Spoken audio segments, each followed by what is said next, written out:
The sound of the termination letter echoed louder than the rain hammering against the glass walls of the executive office. It wasn't just paper sliding across a desk. It was the sound of a man's dignity being quietly dismantled. The ruthless CEO didn't look up as she signed the final stroke of her pen, her expression cold, calculated, untouched by the storm outside or the one she had just created in someone else's life.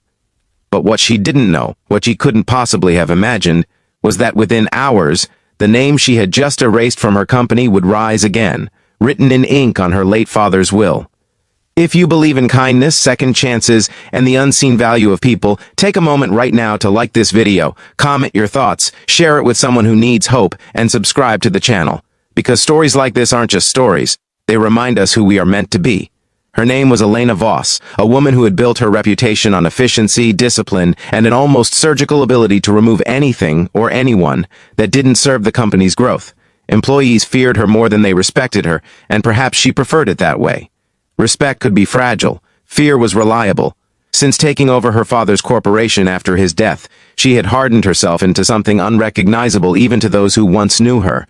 Compassion had become a liability, emotions a weakness, and people were replaceable. That morning had been no different. The quarterly reports had shown a minor dip in operational efficiency, something most leaders would have considered negligible, but not Elena. She demanded perfection. And when her sharp eyes traced the inefficiencies back to maintenance logs, missed shifts, delayed cleaning schedules, small inconsistencies, she made a decision without hesitation. The janitorial staff would be reduced, and one name in particular caught her attention: Daniel Reyes. Daniel was a single father who had been working as a janitor in the building for nearly 6 years. His record wasn't perfect, but it wasn't terrible either. What it reflected, though, was something Elena refused to see. Late arrivals caused by dropping his young daughter at school, early departures to pick her up when she was sick, missed shifts when life simply became too overwhelming for a man carrying the weight of 2 lives on one fragile set of shoulders. To Elena, it was inefficiency. To Daniel, it was survival. When he stood in her office, soaked from the rain, clutching his worn-out cap in his hands, he didn't beg. That was what struck her most. He didn't argue or defend himself with desperation. He simply nodded, his eyes carrying a quiet exhaustion that had long ago replaced anger. He accepted the termination letter like a man who had already been bracing for impact. And then he thanked her for the opportunity, thanked her for the years of work. That moment lingered in the room longer than he did, even after he walked out into the storm with nothing but a cardboard box and a heart too tired to break again. Elena dismissed it quickly. Sentimentality was inefficient. The hours that followed were consumed by meetings, numbers, projections, and the endless machinery of corporate life. But by evening, everything changed. She found herself seated in a dimly lit conference room with a group of attorneys, the air heavy with formality and unspoken tension. It was time to finalize the reading of her father's will, a process she had delayed for months. Her relationship with her father had been complicated. He was a man who believed in people, often to a fault. She had spent years trying to prove that his softness was the company's greatest weakness. But now, as the lawyer began to read, she felt something unfamiliar creeping in, unease. The will started as expected: assets, shares, properties, charitable donations. Her name appeared frequently, as the primary heir. She remained composed, her expression unchanged. But then, the lawyer paused, adjusted his glasses, and read a line that made the room feel suddenly smaller. A portion of the company's shares, along with a significant financial trust, was to be given to Daniel Reyes. The name hit her like a physical force. For a moment she thought she had misheard, but the lawyer repeated it, slowly, clearly. Daniel Reyes, the same man she had fired just hours ago, the same janitor she had deemed expendable. Her heartbeat grew louder, drowning out the rest of the room. Confusion quickly turned into disbelief, and disbelief into something far more unsettling. Why would her father, who had been meticulous with every decision, leave anything to a janitor? It didn't make sense. It couldn't make sense. But as the lawyer continued, the truth began to unravel. Years ago, long before Elena had taken over the company, her father had fallen seriously ill during a late evening at the office. Most employees had already left.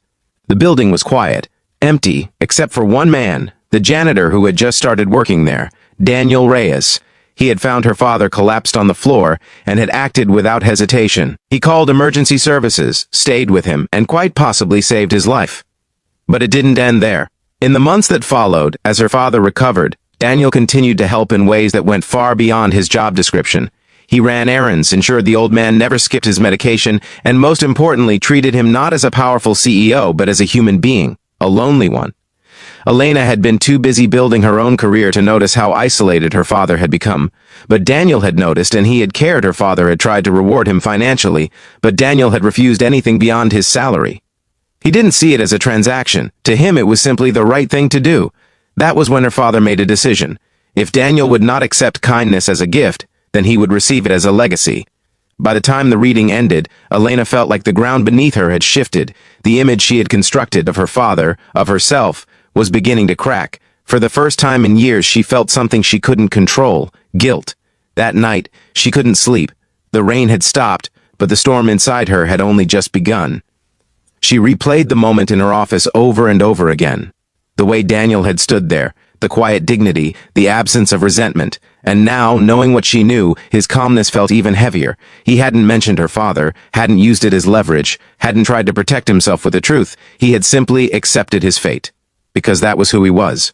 The next morning, Elena did something no one in her company had ever seen before. She canceled all her meetings, ignored her schedule, and left the building without explanation.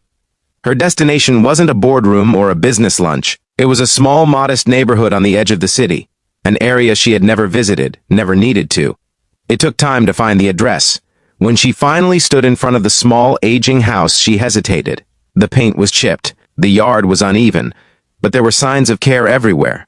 Flowers growing in mismatched pots, a child's bicycle leaning against the wall, a sense of life that felt strangely warm.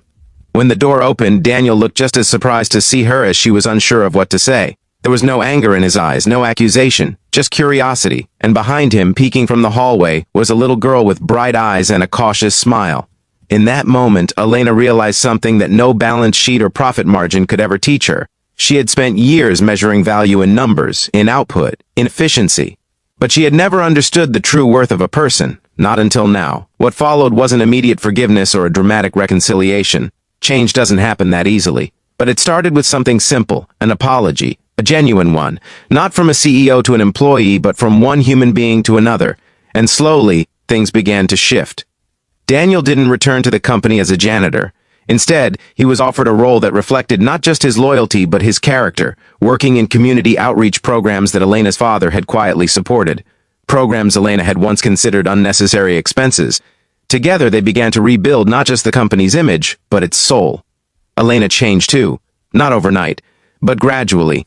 She began to listen more, to see people not as functions, but as individuals with stories she had never bothered to hear. The company didn't collapse because of it. In fact, it grew stronger. Because for the first time, it was built on something more than profit. It was built on purpose.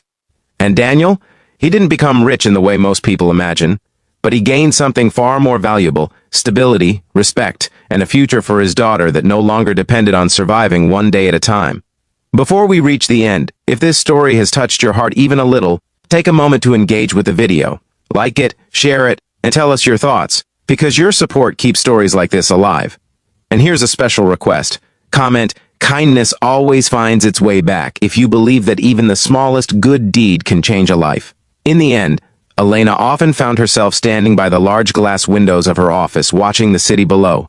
But now, when she looked down, she didn't just see numbers and opportunities. She saw people, lives, stories waiting to be understood. Because sometimes the people we overlook are the very ones who hold the power to change everything.